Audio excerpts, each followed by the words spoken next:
convene as a committee of adjustment for the January 12th, 2022 hearing.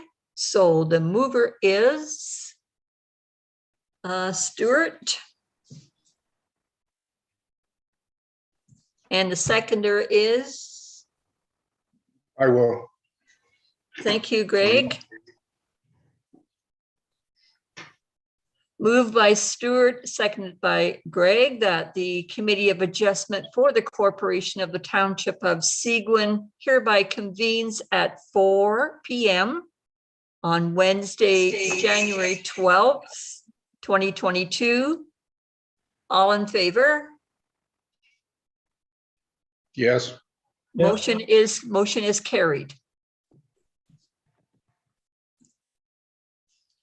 The Committee of Adjustment hereby convenes a public meeting as per the Planning Act.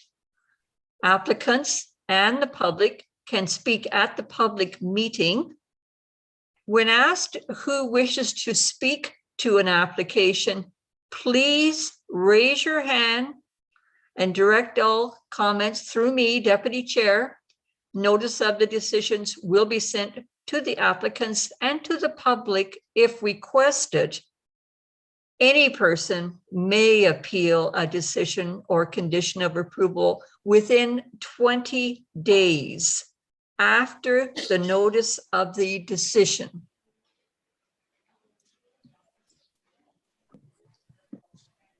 I require a mover and a seconder for the resolution to accept the agenda for today's meeting as circulated. So the mover is?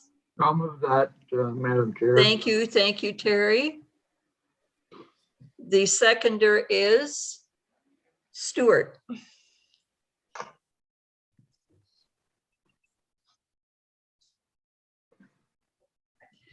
Moved by Terry, seconded by Stuart, that the Committee of Adjustment for the Corporation of the Township of Seguin hereby approves the agenda for the January 12th, 2022 hearing.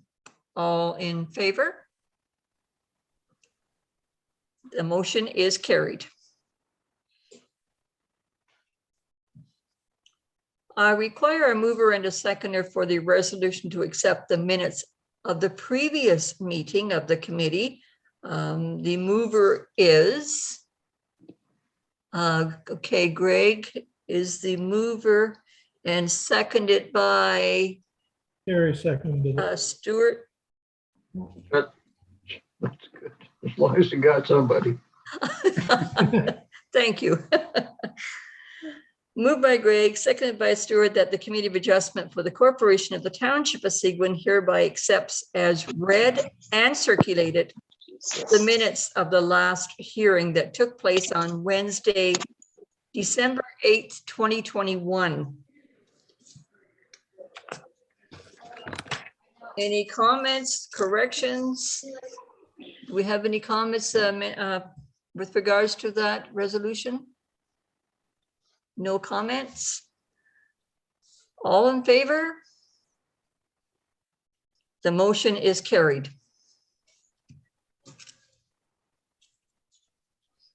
I now ask the Committee of Adjustment for disclosure of any pecuniary interests with respect to today's applications. And there are none, if I'm seeing correctly. So, none declared. I now ask the Secretary Treasurer to introduce the first application, please. Purpose of minor variance application number A-2021-0027-H Cianconi is to construct a new cottage, requesting an increase in maximum lot coverage within the first 60 meters, as well as a maximum gross floor area. Correspondence in support of the application was received from John C. Correspondence stating concerns were received from Ron Collins and Diana Piquette. And a letter of objection was received from Nancy Cohen on behalf of the Lake Joseph North Association. Does anyone in attendance wish to speak to this application? And please identify yourself if you wish to speak. I will, William Hicks is agent for the owners. William Hicks. Do we have anyone else? Okay. So Mr. Hicks, do you wish to speak now? Yes, I will, if I may. Go ahead. Am I able to share my screen? I'm doesn't- not seeing it, but try it. Okay, no, you see that now? Unfortunately, all I'm seeing is William Hicks has started. There it Oh, is. there we are. I've got it. Okay, takes a while to come up, so anyway, I don't have to refer to it a great deal, but thank you, members of the committee and Madam Chair. The applications for two variances, one is for coverage and one is for gross floor area. The gross floor area is 803 meters squared versus 700 permitted. And the coverage is 5.78% versus 5%. This is a somewhat unique lot in that in its previous life, there had approval for about a 12,000 square foot log cottage, I guess you could describe it. Quite a number of years ago, that was never expedited. They built the boathouse, but they never built the cottage. So this owner is back now wanting to build his own single family cottage on this site. The Chanconi family is a client that I work with a great deal. This is his own private cottage. It's somewhat unique in that it's almost 50 hectares in size, the site. And maybe another mitigating factor in the consideration of this is that the site frontage actually permits two sites on this, or it would permit a severance on the site, obviously, if you went through that process.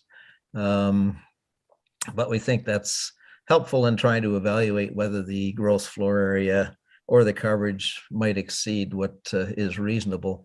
And I know there's a couple of letters that express concerns over the percentage, but I think in this application, what I'd like to make or point out is that it is heavily treed along the tree line. I have seen copies. You've most likely seen the report from Jamie in terms of the planning report. There's really very little visibility of the site where the cottage itself is going. It sits behind the existing boathouse. There is a great deal of trees. All of those trees are being preserved as part of a site plan agreement on the site. It's well away from any of the side lot lines. It is a building that is low. Guys. Sorry? Sorry, who's speaking? I'm sorry, Mr. Hicks. I don't know who that was speaking, but I'm not- please continue. Okay. It's a low, what I'll call a low profile. It's a flat roof cottage. It's built out of timber and glass. So we're trying to make it fit right in with the nature of the trees and the stone that's on site. It does have a second story over one portion of the building, which is really just at one end of it. And there is a basement underneath a portion of it. And of interest, the variance for the 803 meters squared, 187 of those really relate to the basement space, which has to be counted under the bylaw, but it's really literally invisible from the lake itself. And the lot coverage, the 5.78% versus the 5%, if you look at the site stats, the 0.78% that we're over actually relates to the size of the overhangs on the cottage because they are greater than 2 feet in depth. It's the nature of the cottage design where we have larger overhangs for protection from the sun facing south and west, and it's literally only the overhangs that exceed the coverage because we were careful to design the cottage itself so that it did not exceed the 5%. And there's a couple of other small buildings on the site that have to be included in that coverage as well. I think that I know there were some concerns noted with respect to the shoreline, and that's something I want to thank the township for, that some concerns were raised with respect to some shoreline work that had happened here. We've gone through quite an extensive process working together with Mr. Robinson and with the staff. And I think we've come up with quite a good solution and one that I think everyone should be proud of. So, and I know that's the reason that this was deferred in the original application. I have read the planning report. I know that they're supportive of it in terms of the 4 tests. I concur with that report. I know that as I say, the one resident's in support of it. Another one has expressed some concerns. It appeared to be, from reading their letters, that most of the concerns were the visual aspect from the canoe, as they referred to it. And I think with the trees and the tree cover on this site and where the building has been set and the nature of the fact that it's very low profile, that I wouldn't look at those as factors that should influence the decision on the site. I think it's a good application. And as I say, if I looked at it in terms of the overall impact on the site, one could literally build 2 700-meter square cottages on this site by simply severing it and build another boathouse too, I suppose. But that's not his intent. He's been waiting to do this for quite some time. He did some blasting of rock quite a number of years ago, and he's excited to get on with it. So with that, I will. I have read the conditions that planning put in their report as well. We have no problem with the wording or the nature of those conditions. I know one of them is to remove a small portion of the building that was built at some point in time attached to the boathouse. So we agree with all those conditions, and I'm happy to answer any questions from the committee. So. Thank you, Mr. Hicks. Do our committee members have any questions?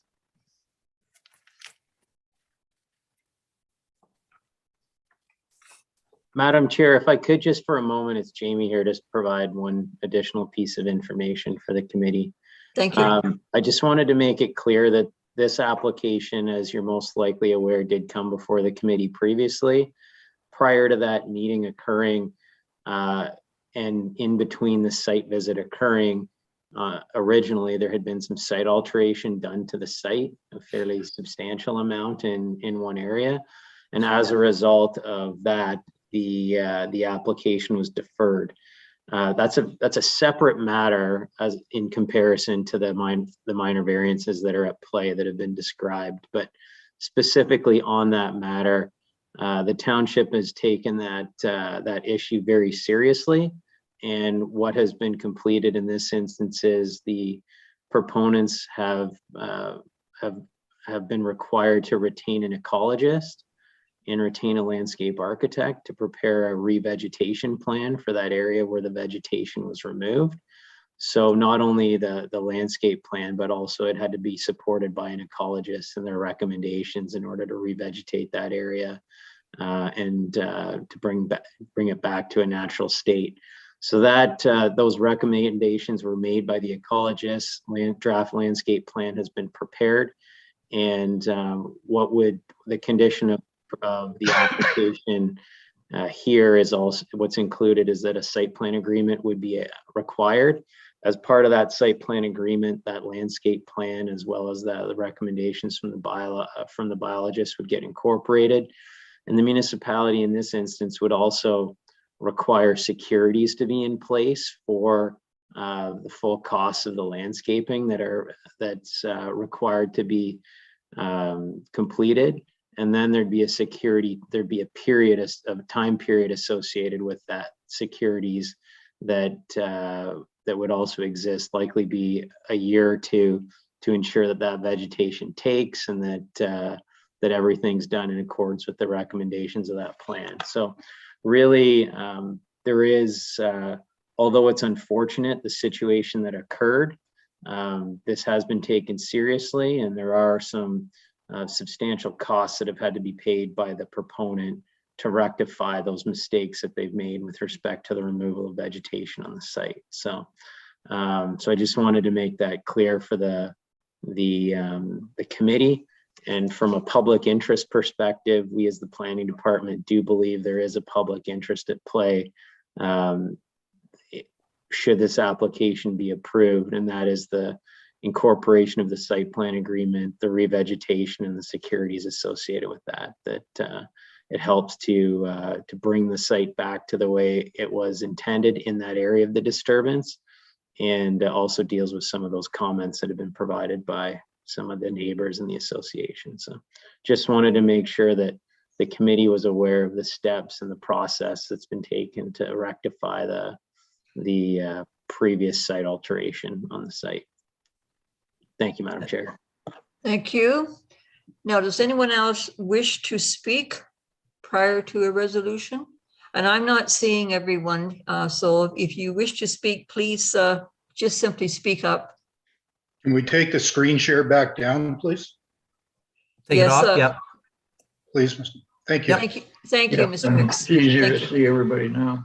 Yes, I Mr. can. Hicks, Mr. Hicks, Greg Getty here. I have one question in regards to the application with planning for a minor variance.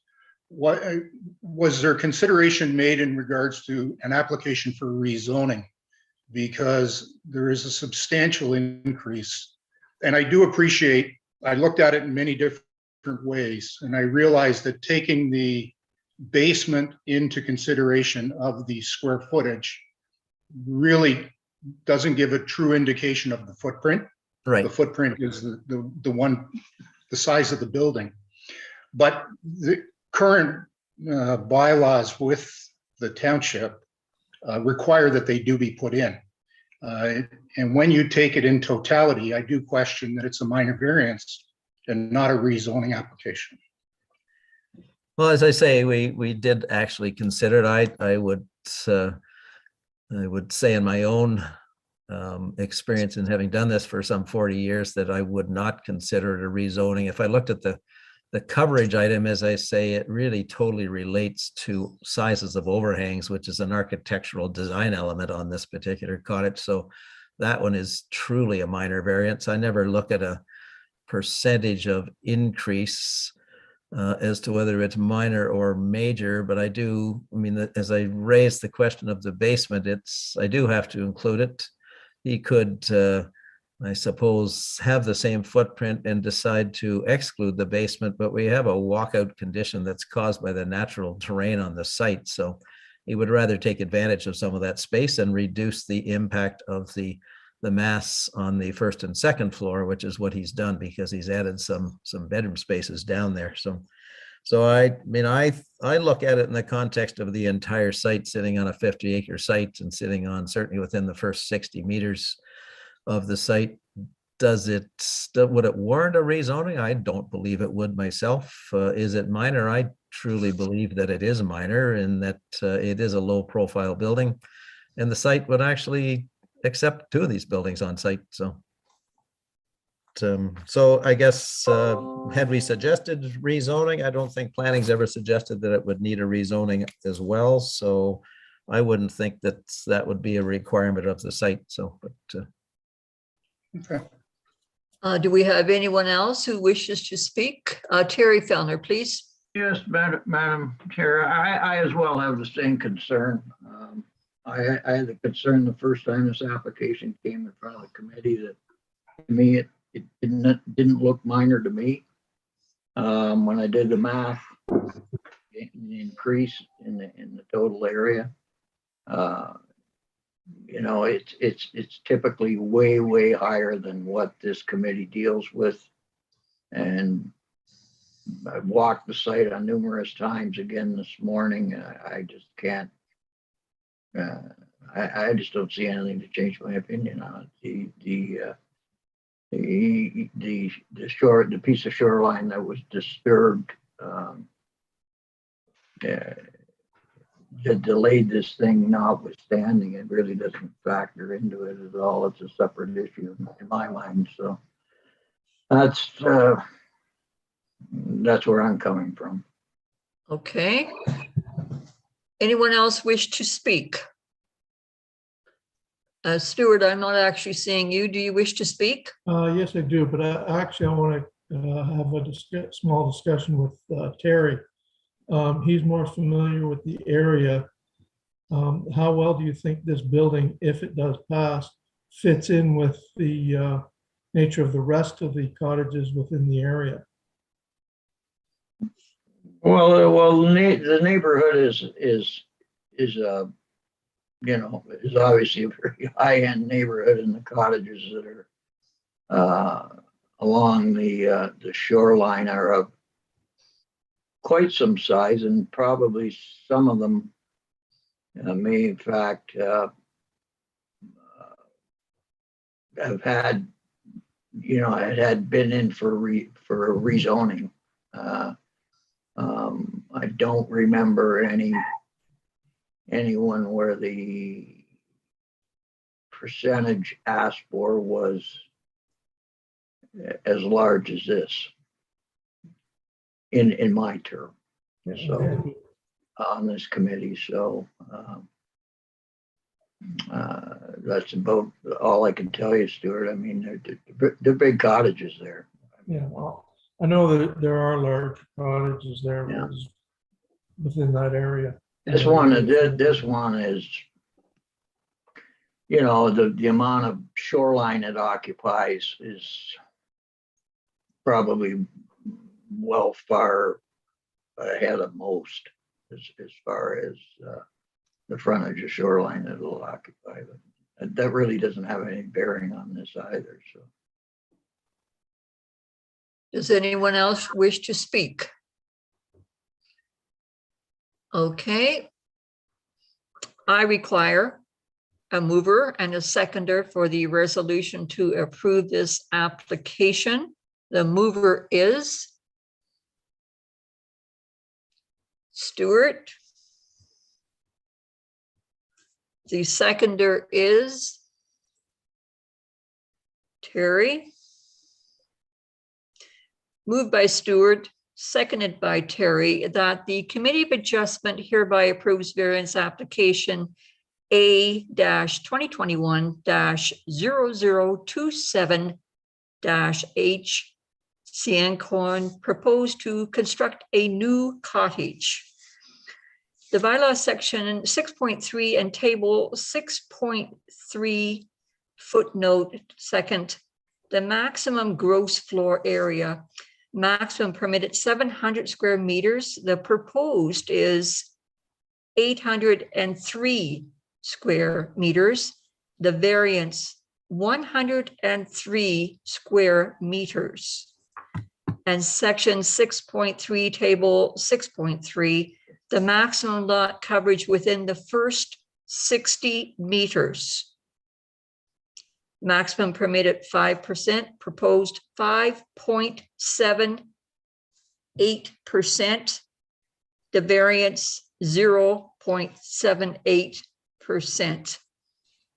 Subject to the following conditions. Number one, that the owner acknowledges that notwithstanding the issuance of the decision to approve this minor variance, any alteration of the shoreline, including the conduct of any work in furtherance of this development, shall be conducted in accordance with any federal and provincial laws or municipal bylaw affecting or regulating the shoreline area, including without limitation bylaws 2008-103, 2008-104, 2008-105, and any amendments thereto. Number two, the owner agrees that the topography and the vegetation between the proposed dwelling and the shoreline area shall be retained in its existing state, save and except for maintenance of any pathways to the waterfront area and the removal of dead and dying trees that may present a hazard. Number three, the extent of the variances will be limited to that shown on the sketch plan attached to the notice of public meeting. And number four, that the owner applies for and obtains a demolition permit for the existing illegal living quarters as identified on the current site plan dated July 8th, 2021, prior to a building permit being issued for the main dwelling. And number five, that the owner applies for and obtains a building permit within 2 years of the date of decision of the Committee of Adjustment. Number six, that the owner enters into a site plan agreement with the municipality which implements the following. A, the shoreline vegetation preservation area in the front yard of the lot. B, the recommendations for shoreline restoration works as outlined in the letter dated September 23rd, 2021, prepared by Michalski Nielsen Associates Limited. C, the landscape restoration plans prepared by CN Landscaping, dated August 26, 2021, and D, posting of securities for the shoreline restoration works. Now, are there any further questions or comments on the resolution at this point in time? No. So therefore, I require the resolution is I need someone to vote all in favor. Our members, are you voting all in favor? No. No. No. Okay, thank you very much. So the resolution is not carried, it is denied. And I will need a mover and a seconder for the denial resolution. May I have a mover for this resolution to deny? Greg is moved. And seconder? I believe it was Terry. Terry? No. Moved by Greg, seconded by Terry, dated January 12th, 2022. That the Committee of Adjustment hereby denies variance application A-2021-0027-H Sioncon for the following reasons.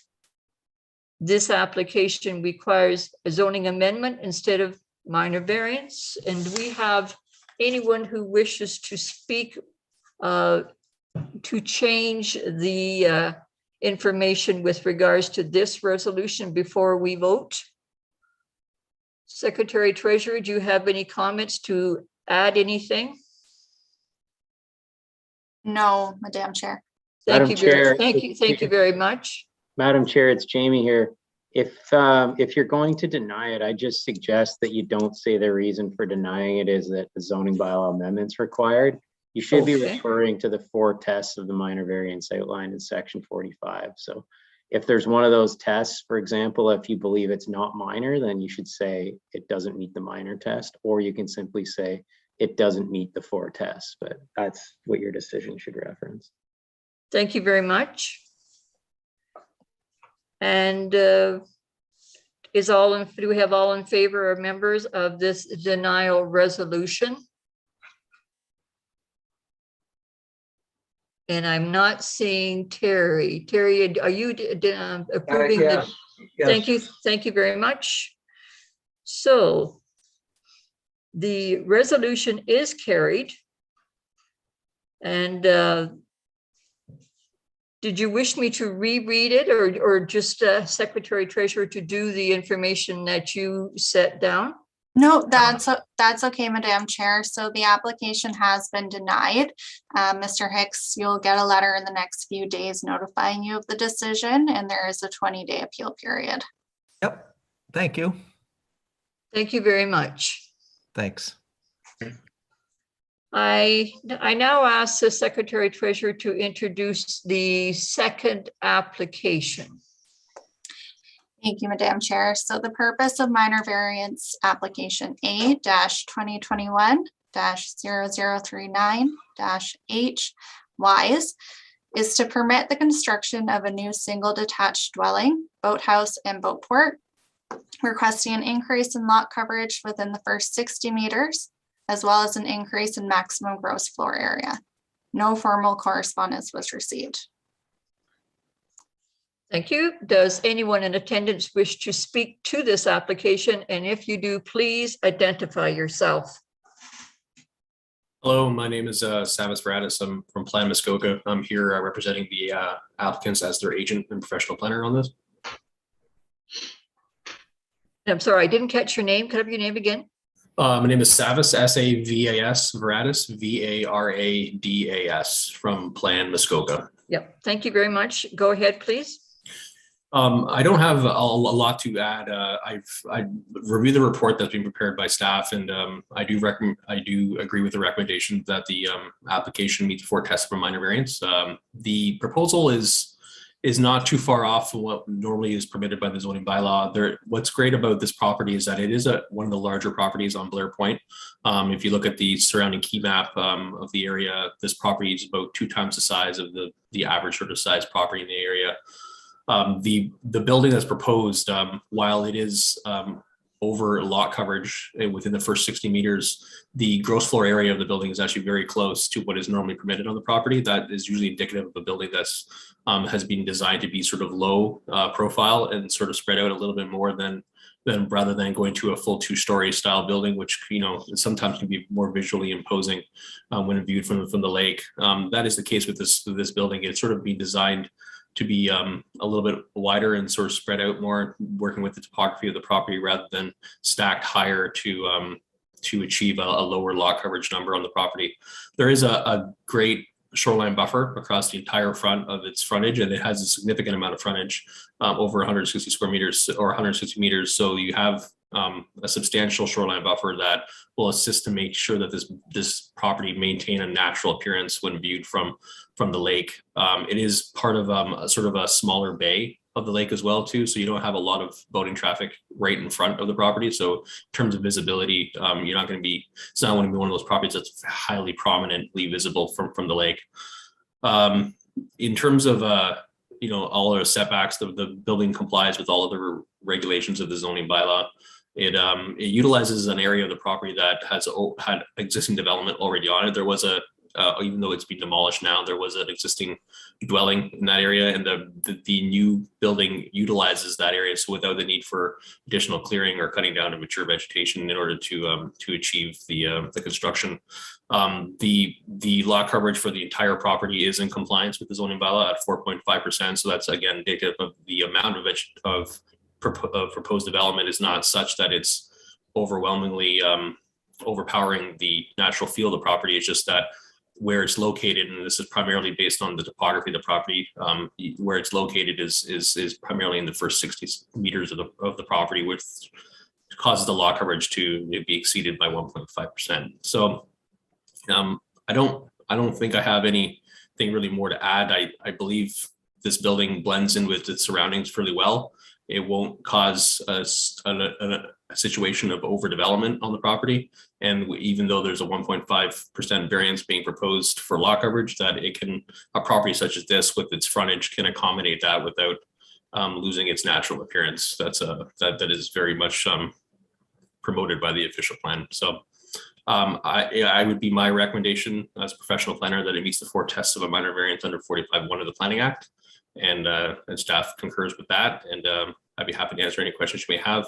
Also, the designers are present as well if you have any specific design questions regarding the building as well. So thank you. Thank you.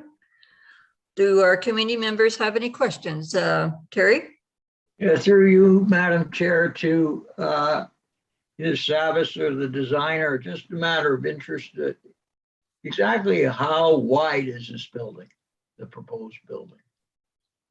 Through you, Madam Chair, I could probably give you that number. It's going to take me just a minute, if that's okay with you. Yeah, I didn't pick Please. it up anywhere in the drawing. Please go ahead and give us a number. Okay, I'm just pulling up the drawing here on CAD, and I'll just do a width measurement on it, then be able to give it to you. Unless, of course, somebody from HLD can jump in before I get there, then feel free, obviously, to do that.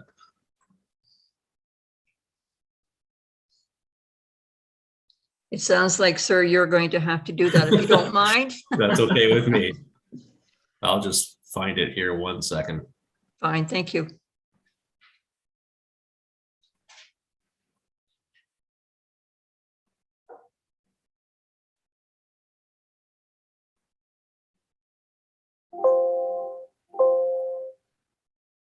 Okay.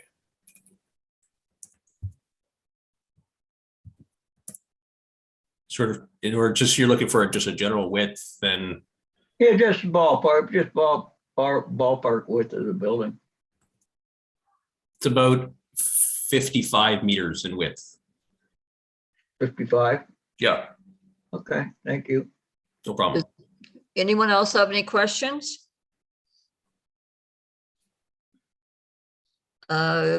Stuart, do you have a question? No, I don't. No, I don't. Please, no, you don't. Thank you. Oh.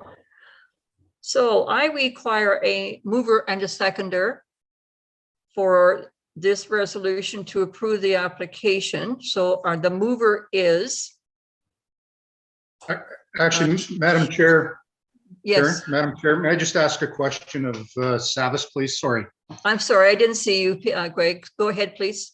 Sorry, Savas, you mentioned the being in line with the topography, and your application is for a substantial increase within the first 60 meters. When you talk about the natural topography, the topography now is the fact that a substantial amount of rock within the 60 meters has been blown away. So was the design prior to beginning this blasting and changing the natural topography? Or was the blasting done and then the design done with this larger application afterwards? Does that make sense? It does make sense. Because of the natural topography, to build that wide or that big a dwelling, which is quite substantial above what is allowed within the first 60 meters, would have taken that building actually further back if you had have sat within the natural topography of the lot as it sat before the blasting. So that's what my concern is with this. There's been a large amount of blasting to change the topography that to then allow for the application for a substantial increase in coverage within that 60 meters. If that application was going to be made, in my opinion, just as a layperson, that may have been better to be applied for prior to the blasting taking place, because now the natural topography of that property has changed, can never be put back. And if this application is denied and you then have to change, then it really affects your development of that property. Through you, Madam Chair, I think what I was referring to when I said that the building worked with natural topography is that the building is such, the property is such that there's like a shelf at that 20-meter mark where development could occur and still comply with the shoreline setback of the property, but there's like a rise of a hill behind it. I really can't comment on exactly when the blasting occurred. That has occurred recently, if it has. When I visited the property, there was no site activity happening at all on it. There was the demolition of the buildings that had occurred, and it looked like maybe at some point in time there'd been some blasting, but I can't tell you for sure exactly when that had happened. Perhaps somebody from HLD can maybe jump in on this one. But in terms of the building, like working with that natural topography, it's just that the property is such that you're going to build a building that's wider rather than deeper, just because of the rise that happens in the back. So this building has been designed to sort of, and you can sort of see it's almost like a U shape, a little bit of a bend to it, and it's working with that shelf that occurs right in front of that ridge behind it. Whether that, like I said, there was development on the property before, so I don't know how much blasting or site disturbance had occurred to construct the dwelling there that was there originally. But I imagine there would have been some. If there has been any blasting recently, I'm not sure how substantial it'd be. I really can't comment on it because I haven't been involved in that process. Okay. Thank you. I will say that the site location of the dwelling is such that being on the point, it certainly doesn't interfere with either of the neighbors on either side. In fact, you can't see either of them on either side where the site is staked out. So, Does anyone else have any questions? We will now, I need a mover for the resolution. And Stuart, Greg, you are a mover. Stuart, are you the seconder? Yeah. Thank you. that the Committee of Adjustment hereby approves variance application A-2021-0039-H Wise to permit the construction of a new single detached dwelling, comma, boathouse and boat port on the subject property. The proposed single detached dwelling, comma, boathouse and boat port are located in similar locations to the existing single detached dwelling, comma, boathouse and boat port on the subject property and are larger in size. Bylaw section 6.3, table 6.2, the lot coverage within 60 meters of the shoreline, maximum allowed 5%, proposed is 6.5%, the variance 1.5%.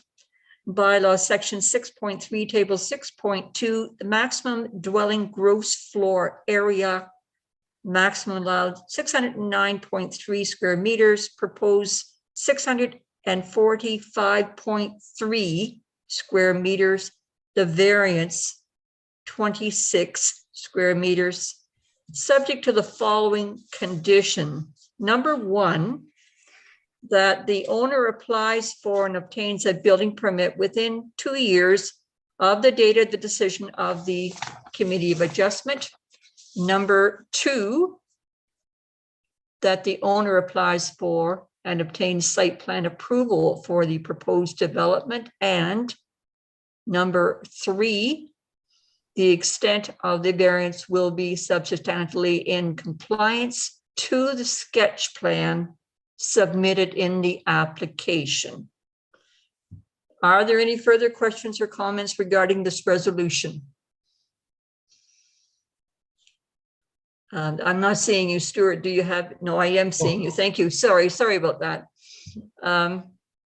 All in favor? Our members vote, please. So all in favor. So the resolution is carried. Thank you, Savis. So the application has been approved. You will get a letter in the next few days notifying you of the decision, and the 20-day appeal period now starts. Thank you. Thank you very much. I now ask the Secretary Treasurer to introduce the third application. Thank you, Madam Chair. The purpose of minor variance application number A-2021-0040-F Goddard is to replace an existing boathouse with one that is larger in size, ultimately requesting an increase in maximum shoreline frontage occupied by in-water and shoreline structures, as well as an increase in lot coverage. Correspondence stating no objections were received from Alva and Ingrid Mick and Liz and Tom Goddard. Does anyone in attendance wish to speak to this application? And please identify yourself. Thanks, Madam Chair. It's John Jackson here. Good Thank afternoon. you. Actually, the agent, Mr. Goddard, is also in attendance. I don't think either of us need to say a lot. This application has been supported by staff. It's probably truly minor in terms of the 4 tests. So unless there are questions, Alan Goddard or myself would try to answer those. So thank you very much. Thank you, Jack. Does the committee have any questions? Committee members? I'm not seeing any questions. So therefore, I need a mover and seconder for the resolution to approve this application. I'll move that, Madam Chair. Thank you. Terry is our mover, and the seconder is Peanut. Oh, sorry, Greg. That's my boss. Thank you. Moved by Terry and seconded by Greg that the Committee of Adjustment hereby approves variance application A-2021-0040-F Goddard is to permit a new boathouse on the subject property. The proposed boathouse is replacing an existing boathouse in a similar location. However, the new boathouse is larger in size than the existing boathouse. A variance is required to the following section of zoning bylaw 2006-125 in order to permit the proposed boathouse and associated dock. In the bylaw section 4.28B, shoreline structures and facilities, maximum shoreline frontage. Required 25%, 11.5 meters. The proposed 28.5%, 13.5 meters. Variance 3.5%, 2 meters. And bylaw section 6.3, table 6.3, the maximum lot coverage. Required 8%, 223 square meters. Proposed 9.3%, 259 square meters. The variance 1.3%, 36 square meters. 0.55% from existing, and subject to the following conditions. Number one, that the owner applies for and obtains both a demolition permit for the existing boathouse and a building permit for the new boathouse within 2 years of the date of decision of the Committee of Adjustment. Number two, the extent of the variance will be limited to that shown on the sketch plan submitted in the application. Are there any further questions or comments on this resolution? No. So therefore, all in favor? Our resolution is carried. Thank you very much. Go ahead, please. Thank you, John and Alan. The application has been approved. You will get a letter in the next few days notifying you of the same, and the 20-day appeal period will start. Thank you. Madam Chair, if I could just say and express appreciation for the staff and everyone that's been involved with this. It's been truly well done, particularly if you're talking to a person who has no ability or technical skills whatsoever in this. So I really appreciate the support of the staff and everybody who helped me. Thank you. Thank you, Mr. Goddard. Great to see you again. Anyone have any further questions before we proceed? Okay, we are going to proceed with our next application. I now ask the Secretary Treasurer to introduce the fourth application.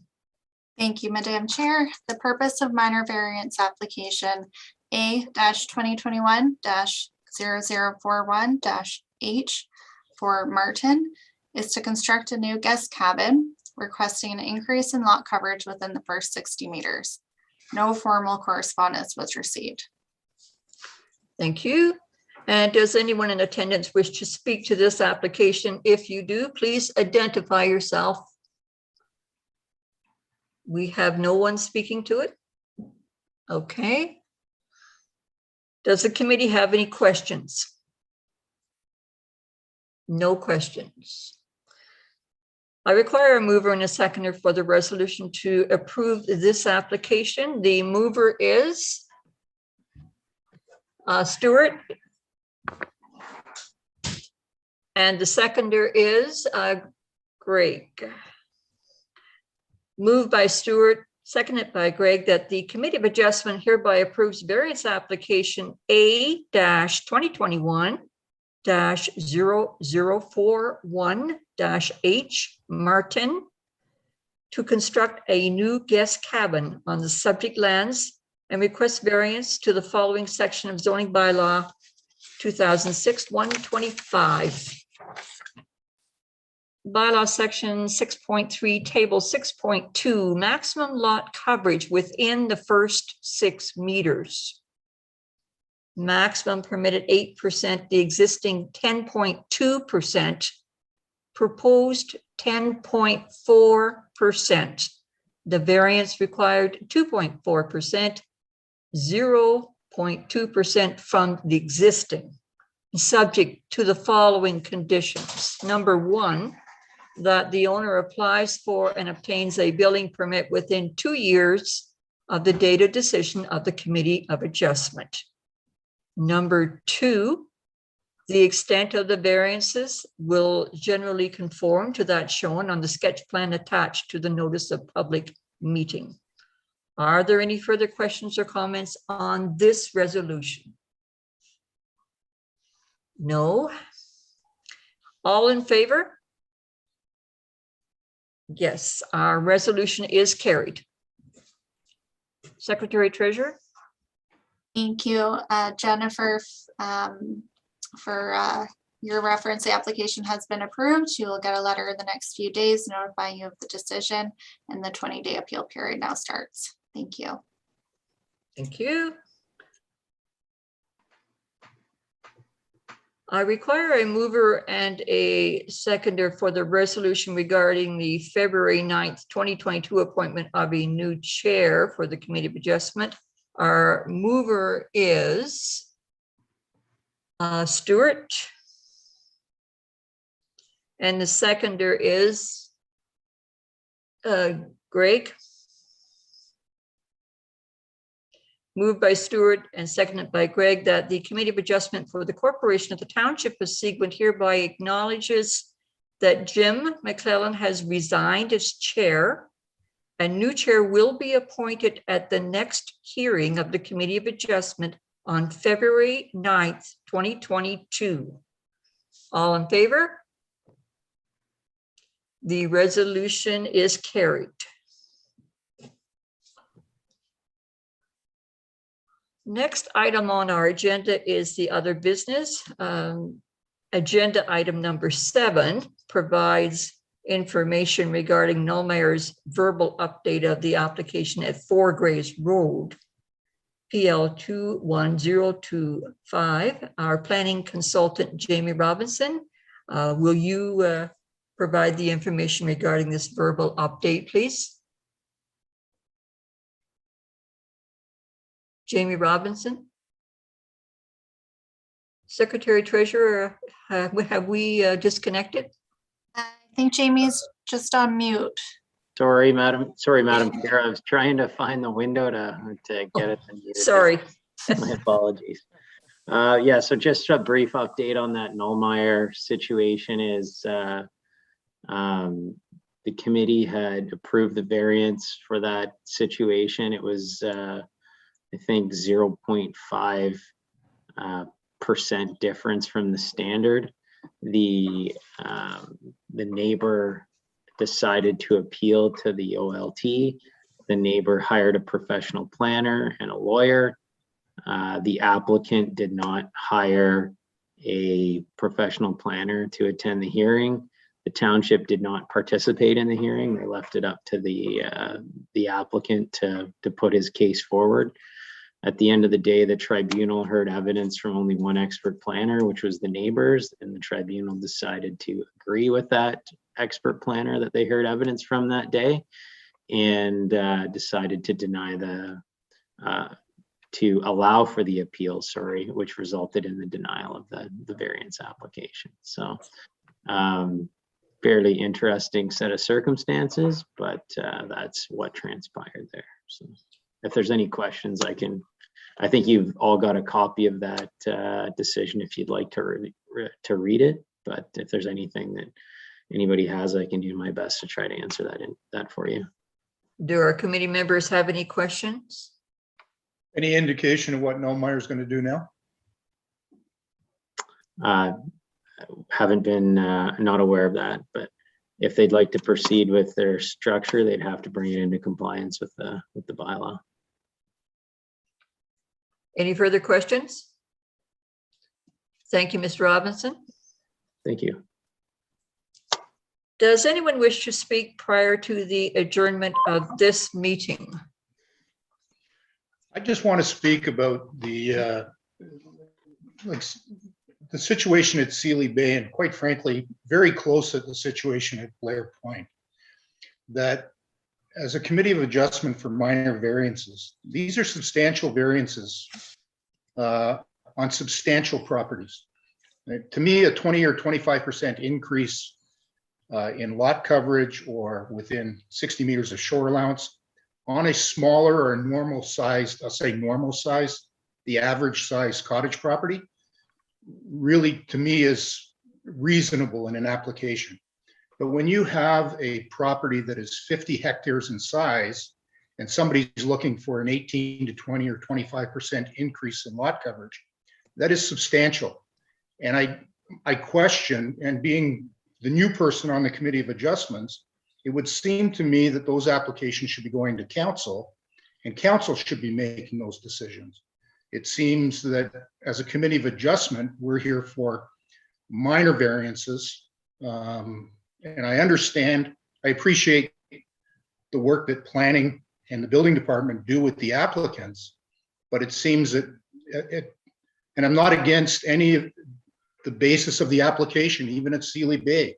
I understand it. And I think it, in many contexts, it's reasonable when you look at the actual footprint.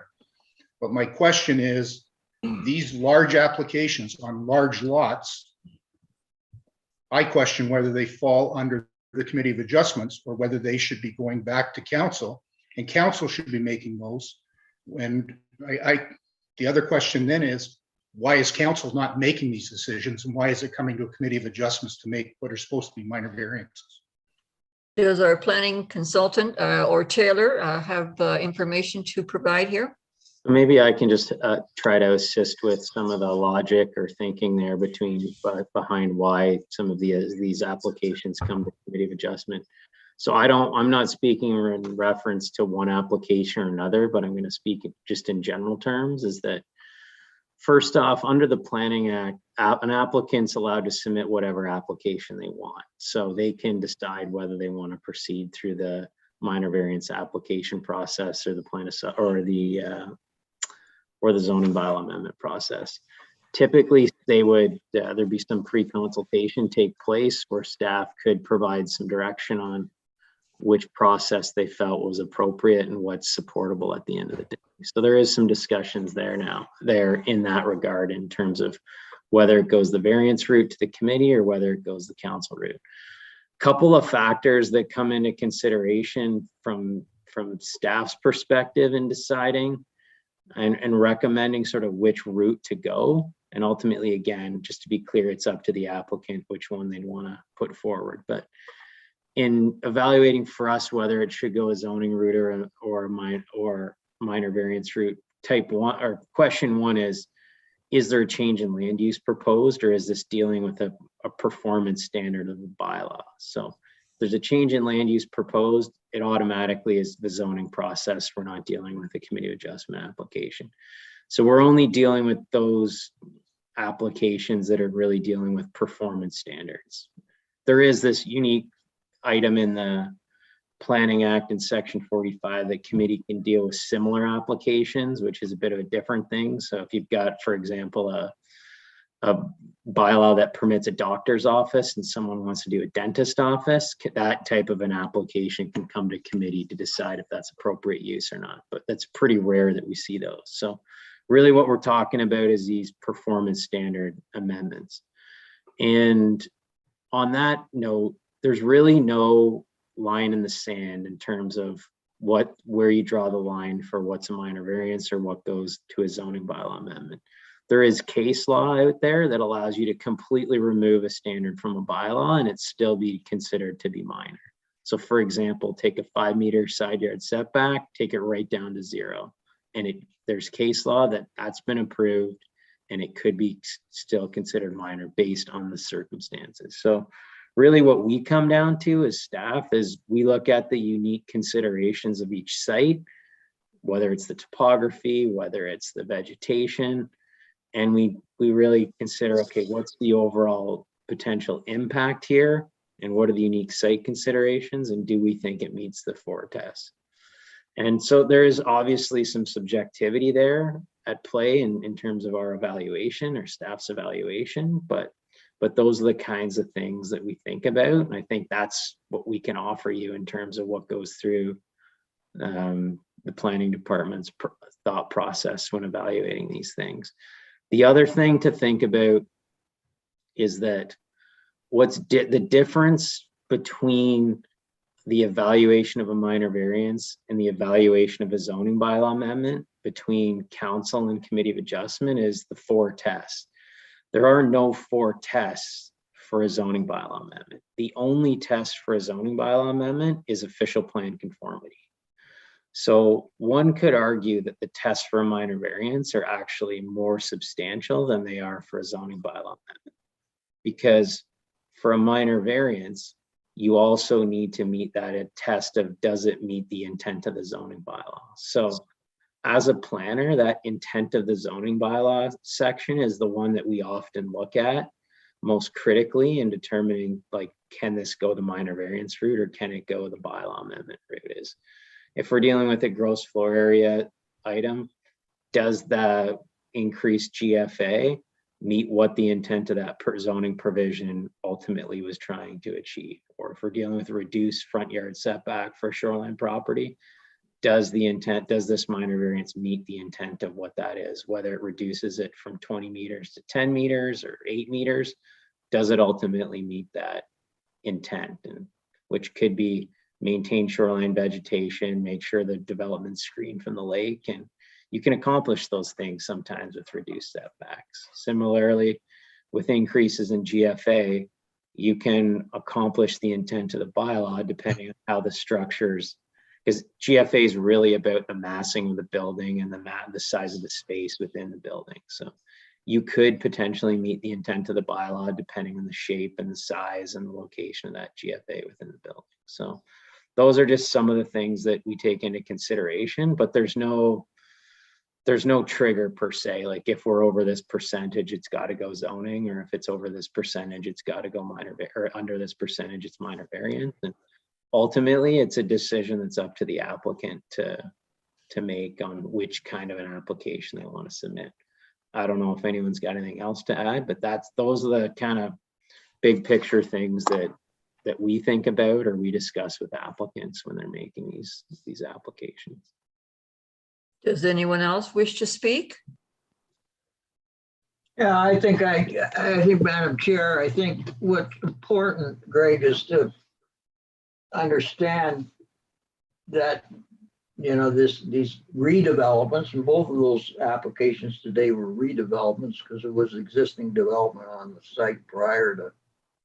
But I mean, for example, the second one, the length of the building was, quite a bit bigger than the width of Mr. Goddard's lot, right? So, a lot of the times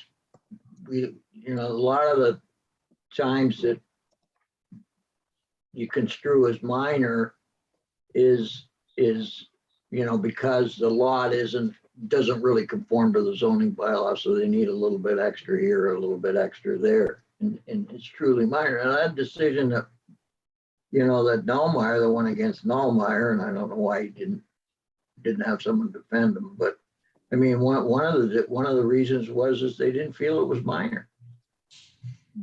Right? They didn't feel it made the 4 tests. Now the circumstances were different. I think it was because of the lack of vegetation and the impact the building would have on the lake and that. But in the case of the one that I didn't feel was minor is, I mean, they were at the cap. I mean, that's the maximum allowed in the bylaw. Everything else I've seen to date, that when someone wanted to go over that cap, it went to a rezone. And a lot of the times, and the difference in the rezone, of course, is then you have a public meeting. People can show up, say what they want to say. So to me, I don't know. I'm not a planner. If Jamie says it's minor, I'm not going to argue with him. But to me, it wasn't minor. And to me, I wasn't comfortable making a decision on a minor basis. I think that's what it boils down to. And I think that's what staff has really got to consider. Does this committee, will they be comfortable making a decision based on this? And if they don't feel that, if they feel the magnitude's too great for the committee, then it should go to rezone. And I think that was the way that was basically handled in the past. And I think, we've gotten ourselves into, a few contentious ones, right? And this one had extenuating circumstances. But I mean, both those first two applications, like, severe site alterations in both of them, right? Extensive site, especially. Prior to the application. And I know that, and I've learned through. That doesn't have anything to do with this right now, because based on the current bylaws in the township, there's nothing to prevent them from doing it. They're quite within their right to do it, right? Yeah, I just want to make sure, folks, we don't discuss the specifics of those applications that have already been adjudicated. No. We should talk in general terms, just make In sure. general terms, well, in general terms, buildings are getting longer, they're getting lower, and site development's getting more severe. But to me, if it's over the max, it needs to go for a rezone. But I'm sure Taylor wants to weigh in here and tell me how wrong I am. Through you, Madam Chair. No, I just want to note we are going through an official plan review. So if there are observations you have through your role here on policies that could help in the new official plan, you can make a recommendation to me. Send me an email in that regard. Jamie's synopsis on the minor variance process was excellent, so I have nothing to add to that. And I can say though, as in this month alone that I've been here, well, a month and a half now, I'm already learning, and I think all of us are, that if we got an identical application and as other ones we've seen, we have a memory, we can advise applicants what might be the best route for them to proceed upon. But ultimately, it is their call on what they want to apply for. So all we can do is make a suggestion, but it's their signature at the end of the day. Oh, absolutely. But I think as the committee, I think it's fair that if you make the suggestion that they go zoning and they say, no, we want to make a minor variance application, that I would hope that we would be notified that your recommendation was to go zoning, but that the applicant decided to make the application for a minor variance. I think that's reasonable. I agree with you, Greg. Does anyone else wish to speak? No? Okay. And Jamie, I've actually learned quite a bit in the last few months with some of these ones, because when I look at these strictly in regards to the variance itself, because as the Committee of Adjustment, that's all we're allowed. We have a very narrow window that we're supposed to be looking at. The fact that somebody, and I'm talking generally here, somebody decides to blast the side of a mountain away or substantially alter a piece of property before making any kind of an application really has nothing to do with me. That's an issue with the town and that property owner. So when I'm looking at these, I'm looking at them just from a Committee of Adjustment. But I will say the Sealy Bay, right from the beginning, I didn't understand why it was a minor variance application. And quite honestly, Blair Point, I won't say struggled with it, but I considered it from a number of perspectives. And the reason why I approved it or voted for it was because the actual gross floor coverage, gross square foot coverage was minor. But the reality is it was minor because they blasted that property, which, as Terry says, they're legally able to do. But by completely altering that property, they then drop themselves inside that 60-meter space, where if they hadn't have blown that side of the hill away, they would have been able to build, they would have had to build probably on the 60-meter line, could have built that property with no issue and might not even need a variance. And that's what my concern is with some of these large ones that are coming through. As Terry says, these large lots are being exploded. And I don't mean blowing them up. I just mean it's now become the norm to build these properties, these houses or cottages that are long and narrow and taking up as much frontage as they can, all within the 60-meter, because everybody wants to be on the water. They want to be as close as they can. Anyone else wish to speak? Okay. I require a mover and a seconder for the resolution to adjourn this meeting. The mover is Terry. And the seconder is Stuart, I'm sorry. Moved by Terry, seconded by Stuart, that the Committee of Adjustment for the Corporation of the Township of Seguin does hereby adjourn this hearing at 5:10 p.m. on Wednesday, January 12th, 2022. The committee will hold its next hearing at 4 p.m. on Wednesday, February 9th, 2022, or at the call of the chair unless the Secretary Treasurer has not received complete applications for committee consideration. And I want to thank every one of you for doing this meeting and all of the information and assistance we received from staff as well. Thank you very much. Thanks, everyone. Thanks for answering my questions, Jamie and Thank you, Taylor. guys. Appreciate it. We are all in favor of that resolution regarding the adjournment of the hearing, right? And did you have any questions about what's happening up on February 22nd? I believe that our Secretary Treasurer has given you that information. Did anyone have a question? No question? No, And so is everyone approving on that resolution? Yes. Thank you very much. What, to end this meeting? Yes, Yeah, I'm yes. for that, yeah.